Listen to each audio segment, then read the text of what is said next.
दोस्तों नमस्कार, मैं हूं शैलेंद्र सिंह और आप देख रहे हैं हमारा YouTube चैनल शब्द शैलेंद्र सिंह। आज हमारे साथ हैं डॉक्टर लीना मिश्रा जी, जो प्रिंसिपल हैं बालिका विद्यालय इंटरमीडिएट कॉलेज मोती नगर लखनऊ में। और आज का दिन बहुत ख़ास है, आज राष्ट्रीय बालिका दिवस है, इसलिए हमने ये तय किया कि इन मुद्दों पर जो बालिकाओं के मुद्दे हैं, राष्ट्रीय बालिका दिवस क्यों मनाया जा रहा है, इसके विषय में डॉक्टर लीना मिश्रा जी से उपयुक्त कोई और व्यक्ति नहीं होगा, क्योंकि वो बालिका विद्यालय की प्रिंसिपल हैं। साथ ही साथ उन्होंने PhD की है संस्कृत में, खुद अपना एक करियर बनाया है। वो एजुकेशन के साथ ही साथ पेंटिंग और बाकी विधाओं में भी बहुत पारंगत है। विद्यालय को किस तरीके से उन्होंने बालिकाओं के लिए चलाया है, क्या क्या उपलब्धियां रही हैं, किस तरीके से उनको मैनेज करना पड़ता है, क्योंकि जिस वर्ग की लड़कियां इस कॉलेज में आती हैं वो समाज का एक गरीब तबका है, पिछड़ा तबका है, जहां पे अभी भी शिक्षा की रोशनी उतनी पावरफुल ढंग से नहीं पहुंची है और लड़कियों को पढ़ाने के लिए उनके जो पेरेंट्स हैं वो उतना जागरूक नहीं हैं। तो लीना जी कैसे उनको जागरूक करती हैं, इन सारे मुद्दों पर बात करेंगे। स्वागत करते हैं लीना जी। बहुत बहुत धन्यवाद शैलेंद्र जी, आपका हमारे इस विद्यालय परिसर में बहुत बहुत स्वागत, और हमारे इन सब दर्शकों का भी बहुत बहुत धन्यवाद, स्वागत। सबसे पहले तो मैं अपने बारे में कुछ बताना चाहूँगी। मैं पारिवारिक जो मेरा बैकग्राउंड रहा है, मेरे बाबा जी, मेरे माता पिता सभी शिक्षक रहे हैं और प्रधानाचार्य के रूप में मेरे पिता रिटायर हुए हैं। तो शुरू से ही हम लोगों को एक शिक्षण का माहौल मिला और ये संस्कार और ये सीख मिली कि जो ये टीचर्स हैं, शिक्षक हैं, वो एक भावी पीढ़ी तैयार करने में बहुत ही उनकी महत्वपूर्ण भूमिका रहती है। तो शिक्षक ही ऐसे हैं जो हर घर में पहुंच सकते हैं आसानी से। और जहां तक हम लोगों ने छोटे से देखा है कि माता पिता की बात तो मानते हैं, लेकिन अगर शिक्षक कोई बात कह देता है तो वो ज़्यादा मानते हैं और उसको समझते हैं, उसी को आइडियल बनाते हैं। तो शुरू से ही मेरे दिमाग में भी एक ये धारणा रही, मेरी रुचि भी रही शिक्षण में ही, और मुझे लगा कि शिक्षक के रूप में ही मैं समाज के लिए बहुत कुछ कर सकती हूँ, बच्चों के लिए कुछ बहुत कर सकती हूँ। क्योंकि बहुत से परिवारों में, जैसे हमारे माता पिता हम लोगों के करियर को लेकर बहुत ही सजग रहे, लेकिन हर परिवार में ऐसा नहीं है। और जैसा कि आज बालिका दिवस भी है, तो हमारी सभी बच्चियों को बहुत बहुत ढेर सारा आशीर्वाद और प्यार। बालिका दिवस की जहाँ तक बात है, तो हम लोगों के समय में भी बहुत लोगों के दिमाग में रहता था कि बालिका और बालक एक नहीं होते हैं। फिलहाल हमारे घर का परिवार ऐसा माहौल नहीं था। मेरे दादा दादी या मेरे माता पिता, उन्होंने कभी भी किसी प्रकार का कोई भेद नहीं किया और उन्हीं के आशीर्वाद से, उन्हीं के सहयोग से आज मैं इस पद तक पहुंची हूं।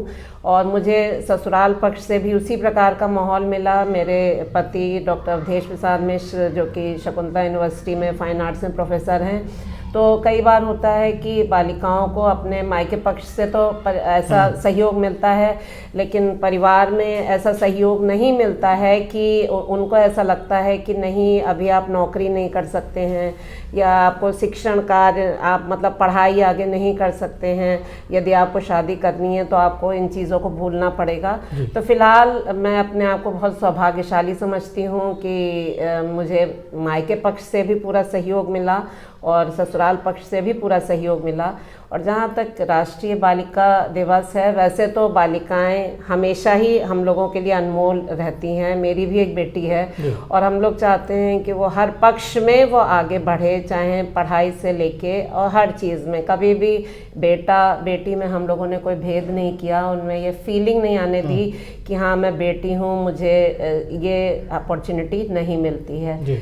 लेकिन राष्ट्रीय बालिका दिवस का उद्देश्य यही होता है कि समाज में बच्चियों को बराबर से एक बराबरी का दर्जा मिले, क्योंकि बहुत सारे परिवार ऐसे हैं कि वो अभी महत्व नहीं समझ पाए हैं। और यद्यपि सरकार बहुत ज़्यादा प्रयत्नशील है बालिकाओं के लिए, महिलाओं के लिए, और जैसे मिशन शक्ति है या बेटी बचाओ बेटी पढ़ाओ, तो वो क्रियाशील हैं और हमारे समाज में भी बहुत ज़्यादा परिवर्तन आ रहे हैं। लेकिन हम अभी भी चाहते हैं कि माता पिता और जागरूक हों और बच्चियों को पूरा अवसर दें कि वो इस समाज में आगे बढ़ सकें। आपका अपना करियर शिक्षा के क्षेत्र में कैसे शुरू हुआ? मेरा शुरू से ही मेरे पिता जो है वो बहुत ज़्यादा अलर्ट थे कि बेटी बहुत ज़्यादा पढ़े और उसके बाद ही वो शिक्षण कार्य करे। मैं जब पढ़ाई किया तो बीए करने के पश्चात चूँकि घर में माहौल में शिक्षण का ही देख रही थी तो मेरी भी इच्छा थी कि मैं शिक्षिका ही बनूं। तो मैंने बीए के बाद बीएड किया। उसके बाद 93 में लखनऊ यूनिवर्सिटी से मेरा साइकोलॉजी में एमए कंप्लीट हुआ। अच्छा। और 94 में मैंने एमएड किया। उसके बाद कुछ समय मैंने लखनऊ पब्लिक कॉलेज में जो राजाजीपुरम में है शिक्षण कार्य वहाँ पे किया। और फिर आयोग में चूँकि मैंने अप्लाई किया था तो 97 में मैं इस विद्यालय में एक शिक्षिका के रूप में मेरा यहाँ पे चयन हुआ। अच्छा। तो 97 में मैं शिक्षिका के रूप में यहाँ आई और 2015 से मैं यहाँ प्रधानाचार्य के पद पे कार्यरत हूँ। अच्छा, आप कैसा बदलाव देख रही हैं अपने समय और आज के जो बालिकाओं की में क्या बदलाव आया उनकी सोच में, उनकी समझ में, करियर के प्रति जो उनकी जागरूकता है? हाँ, करियर के प्रति पहले तो शुरू में जब हम लोग थे तो कुछ ही एक थे कि टीचर बन जाए या डॉक्टर बन जाए, या माता पिता के में रहता था कि रहे लेकिन आसपास ही रहे, जिस शहर में रह रहे हैं उससे बहुत ज़्यादा ना जाए।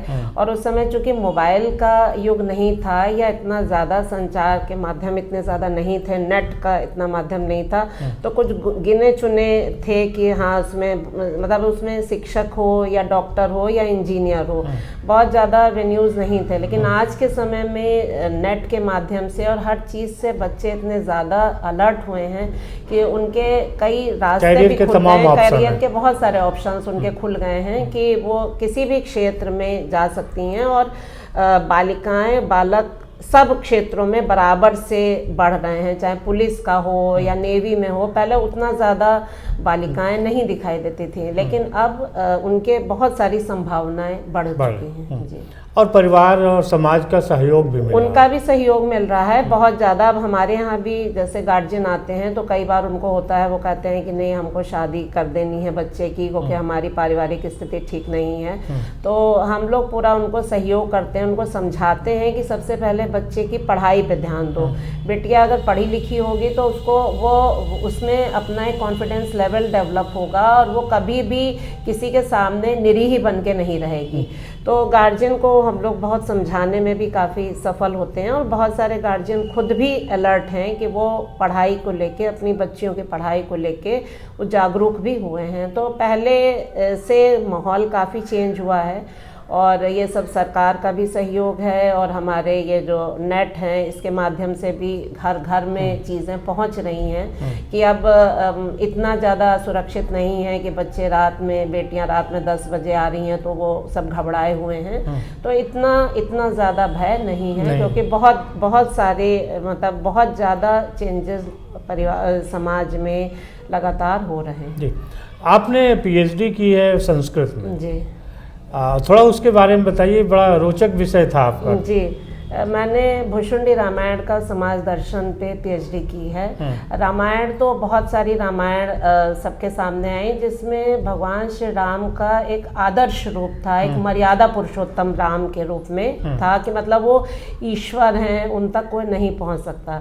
लेकिन मैंने भुशुंडी रामायण पर किया, ये काग भुशुंडी द्वारा ब्रह्मा जी ने उन्होंने सुना और उन्होंने सुनाया। तो इसमें और बाकी रामायण में ये अंतर है कि इसमें जैसे श्रीमद् भगवद गीता में अभी तक ये था श्री कृष्ण जी की रासलीला का वर्णन था, लेकिन इसमें भगवान श्री राम और सीता जी की रासलीला का वर्णन है। मतलब इसमें यह है कि वो भी हमारे समाज का हिस्सा हैं, मतलब वो ऐसे नहीं है कि हम उन तक पहुंच ही नहीं सकते हैं। तो वो जिससे समाज में ग्राह्य हो गए, तो ये मुझे कुछ अलग सा लगा। मुझे लगा कि हाँ, अभी तक हम ये सुनते थे कि आदर्श भगवान हैं वो शायद हम लोगों से एकदम परे हैं, हमारे बीच के नहीं हैं, लेकिन इसमें हमें ये अंतर दिखाई दिया और ये बहुत रोचक लगा। मतलब वो लगा जैसे जैसे समाज में बहुत सारे उल्लास होते हैं, लालित्य है, ये सारी चीज़ें हमें उसमें दिखाई दी।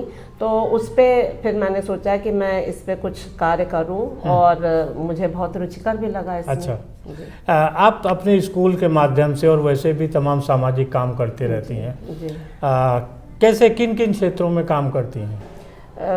हम लोगों का एक तो आत्म रक्षा प्रशिक्षण, बच्चों को सेल्फ डिफेंस की ट्रेनिंग बहुत ज़्यादा दिलवाई मैंने बच्चों को कि और उससे चूँकि ये जो आ रहे हैं निचले तबके के बच्चे आ रहे हैं या बहुत गरीब घर से बच्चे आ रहे हैं, तो उनको घर में ऐसा माहौल नहीं मिलता है कि वो अपने को सामने स्ट्रांगली दिखा पाएँ, लेकिन इनके माध्यम से या समाज के जो भी प्रतिष्ठित लोग हैं उनके माध्यम से मुझे ऐसा लगा कि वो इन बच्चों के बीच में आएंगे और अपने विचारों को उनके रखेंगे, तो शायद इन बच्चों में कॉन्फिडेंस लेवल डेवलप होगा। और ये मैं 2015 से प्रधानाचार्य के रूप में कार्यरत हूँ, तो मैंने बहुत परिवर्तन देखे कि बच्चे बहुत कॉन्फिडेंस से बोल पाते हैं, अपने विचारों को रख पाते हैं। तो सेल्फ डिफेंस की ट्रेनिंग दिलवाई या इंस्पायर अवार्ड एक साइंस की एक बहुत ही महत्वपूर्ण उपलब्धि है, जिसमें यदि बच्चे ये कक्षा 6 से कक्षा 10 के बच्चे इसमें कुछ अगर इनोवेटिव काम करते हैं तो सरकार के माध्यम से फर्स्ट स्टेप पे यदि सिलेक्शन होता है तो उनको 10,000 रुपये उनके खाते में आते हैं। और उसके बाद ये जनपद लेवल पे है, यदि राज्य स्तर पे जाते हैं तो 50,000, इस तरीके से बढ़ता जाता है।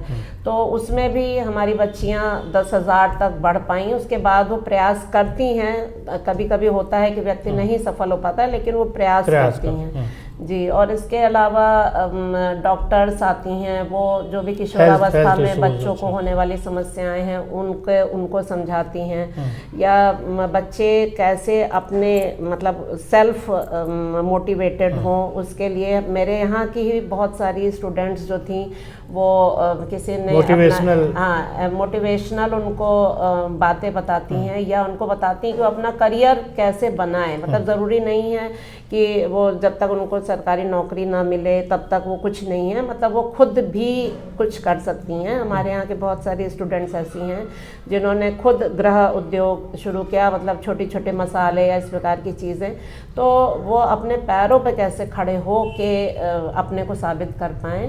तो ये सारे कार्यक्रम कोशिश करती हूँ कि बच्चों को मैं उससे प्रोत्साहित कर पाऊँ और बच्चे अपने जीवन में आगे बढ़ पाएँ। आपके मैंने देखा कि कैलेंडर भी है बालिका विद्यालय का, देखिए आप लोग भी देखिए, ये लीना जी के जो सफल प्रयास हैं कि कैलेंडर भी है, साथ में स्कूल की मैगजीन भी आप प्रकाशित करते हैं। जी। इनका क्या एक वो रहता है, ये स्कूल की मैगजीन है, इससे बच्चों के विकास पे क्या असर पड़ता है? बच्चों के विकास मतलब बच्चे इससे बहुत ज़्यादा प्रेरित होते हैं जब वो कैलेंडर में सामने देखते हैं, अपनी उनकी फ़ोटोज़ आती हैं जो भी कार्यक्रम हो रहे हैं, और इसके अलावा बच्चों के आर्टिकल्स, वो चीज़ें जो लिखते हैं शेयर करते हैं, वो जब छपी हुई देखते हैं तो उनको अच्छा लगता है। पेपर में आता है तो वो खुश होते हैं, उनके नाम आते हैं पेपर में। अभी कल भी बच्चों ने नेताजी सुभाष चंद्र बोस जी की ऑनलाइन प्रतियोगिताओं में पार्टिसिपेट किया था, तो वो भी पेपर में आई है, तो बच्चे खुश होते हैं, उसको अपने पास रखना चाहते हैं। तो ये हम लोग का प्रयास ही रहता है कि बच्चे सिर्फ पढ़ाई के साथ साथ पैरेलली वो किसी भी क्षेत्र में पीछे ना रह पाए, चाहे लेखन हो, पोस्टर हो, स्लोगन हो। इसमें हमारी शिक्षिकाओं का भी सहयोग रहता है और हमारे प्रबंधक श्री मनमोहन तिवारी जी हैं, उनका भी पूर्ण सहयोग रहता है। तो उससे हम लोगों को कभी कोई दिक्कत नहीं आती है और हमारे प्रयास भी हमें लगता है कि हम सफलता से आगे बढ़ रहे हैं। जी, आज बालिका दिवस है और उत्तर प्रदेश में चुनाव भी चल रहे हैं, तो एक आखिरी सवाल कि राजनीति में महिलाओं की भूमिका बहुत महत्वपूर्ण हो गई है, बहुत सारे राजनीतिक दल अब उस प्रतिनिधित्व को बढ़ाना चाह रहे हैं। आप एक टीचर के रूप में क्या देखती हैं कि राजनीति में जाके बालिकाएं या जो महिलाएं हैं वो क्या बदलाव कर सकती हैं? बहुत सारे बदलाव कर सकती हैं, क्योंकि स्त्रियां जब घर पे कार्य कर रही हैं तो उनको बहुत सी चीज़ें देखनी पड़ती हैं, बहुत सी दिक्कतों का सामना भी कुछ घरों में करना पड़ता है। तो वो उन दिक्कतों से एक महिला, एक स्त्री के रूप में वाकिफ़ रहती हैं, तो वो दिक्कतें समाज में आगे ना हो उसके लिए वो अपना पूरा प्रयास कर सकती हैं और एक सकारात्मक प्रयास कर सकती हैं। जहाँ भी हम लोग रह रहे हैं तो उसकी वहाँ क्या कमियां हैं, क्या दिक्कतें हैं, तो यदि हम ऊपर के लेवल पे जाएं तो मुझे ऐसा लगता है कि शायद हम एक सफल समाज का निर्माण करने में सक्षम होंगे। मतलब महिला अगर आगे बढ़ेगी राजनीति में तो सफल समाज का निर्माण बिल्कुल उनका पूरा क्योंकि वो हर चीज़ से, हर पहलू से वो वाकिफ़ हैं, तो वो ज़रूर अगर सकारात्मक प्रयास देखा जाए तो वो ज़रूर सकारात्मक प्रयास से समाज को एक बेहतर समाज बना पाएंगे। जी, आपकी कुछ और रुचियां हैं जो आप हमारे दर्शकों के साथ शेयर करना चाहती हैं? जी, पेंटिंग भी मैं करती हूँ। शुरू से ही मेरा इसमें रुचि रही है, तो इसके अलावा लेखन इत्यादि मैं करती हूँ। कला लेखन भी मैंने किया है और अभी प्रधानाचार्य के रूप में व्यस्तता काफ़ी बढ़ गई है, तो कुछ इन चीज़ों में कमी भी आती है, क्योंकि एज ए टीचर शायद थोड़ी कम रिस्पॉन्सिबिलिटी होती है, लेकिन एक प्रधानाचार्य के रूप में हम लोगों के दायित्व बहुत ज़्यादा बढ़ जाते हैं।